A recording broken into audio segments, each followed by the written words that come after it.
బుల్బుల్ కథలకు స్వాగతం. కథ పేరు తత్వబోధ. ఒకరోజు జ్ఞానానంద స్వామి తన శిష్యులకు తత్వబోధ చేస్తున్నారు.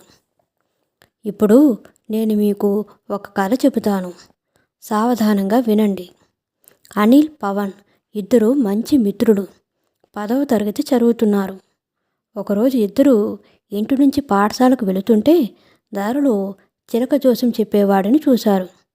జ్యోతిష్యం చెప్పించుకోవాలని ఆయన దగ్గరకు వెళ్ళారు. అనిల్ జ్యోతిష్యుని ముందు కూర్చున్నాడు.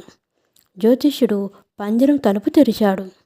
చిలుక బయటకు వచ్చి అక్కడున్న ఒక్కొక్క పత్రాన్ని చూసుకుంటూ వెళ్ళి చివరికి ఒక పత్రం తీసి జ్యోతిష్యుని చేతిలో పెట్టింది.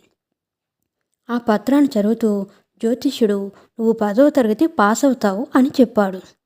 ఆ మాటతో అనిల్ తెగ సంతోషపడ్డాడు.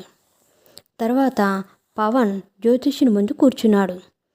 చిలుక తీసిచ్చిన పత్రాన్ని చదువుతూ జ్యోతిష్యుడు, "నువ్వు 10వ తరగతి తప్పుతావు" అని చెప్పాడు. దాంతో పవన్ ఎంతో బాధపడ్డాడు. నెలలు గడిచాయి. 10వ తరగతి పరీక్షలు మొదలయ్యాయి. అనిల్, పవన్ ఇద్దరు పరీక్షలు రాశారు. కొన్ని రోజుల్లో ఫలితాలు వచ్చాయి. అనిల్ 10వ తరగతి ఫెయిల్ అయ్యాడు, పవన్ పాస్ అయ్యాడు అంటూ కథ చెప్పడం ముగించారు స్వామీజీ. కాసేపు అయ్యాక మళ్ళీ స్వామీజీ, "నాయనా, కథ విన్నారు కదా, జ్యోతిష్యం మనిషికి మేలు చేస్తుందా, కీడు చేస్తుందా" అని అడిగారు. అనిల్ పాస్ అవుతాడని జ్యోతిష్యుడు చెప్పాడు. దాంతో చదవటం మానేశాడు. 10వ తరగతి తప్పాడు. జ్యోతిష్యం కీడు చేస్తుంది అనటానికి ఇదే నిదర్శనం అన్నాడు ఒక శిష్యుడు. జ్యోతిష్యుని మాట ప్రకారం పవన్ ఉత్తీర్ణుడు కాడు, అందుకే కష్టపడి చదివాడు. 10వ తరగతి ఉత్తీర్ణుడయ్యాడు. జ్యోతిష్యం మేలు చేస్తుంది అనడానికి ఇదే నిదర్శనం అన్నాడు మరో శిష్యుడు. ఇంతలో ఇంకో శిష్యుడు కలగజేసుకుంటూ, "జ్యోతిష్యం మనిషికి మేలు చేయదు, అలాగని కీడు చేయదు. మనిషికి ముందు చూపునిస్తుంది. దాని ఆధారంగా మనిషి తన జీవన గమనాన్ని సర్దుకోవాలి."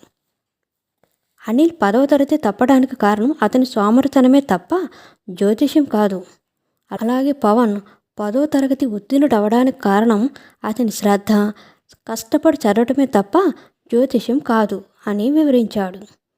"అద్భుతంగా చెప్పావు నాయనా. తత్వం అంటే ఇదే. ఏ విషయంలోనైనా అంతర్గతంగా దాగి ఉన్న అసలు స్వరూపాన్ని తెలుసుకోవడమే తత్వం" అంటూ శిష్యుడిని మెచ్చుకున్నారు స్వామీజీ. కథ నచ్చినట్లయితే లైక్ చేయండి, షేర్ చేయండి, సబ్స్క్రైబ్ చేయండి. Thank you so much.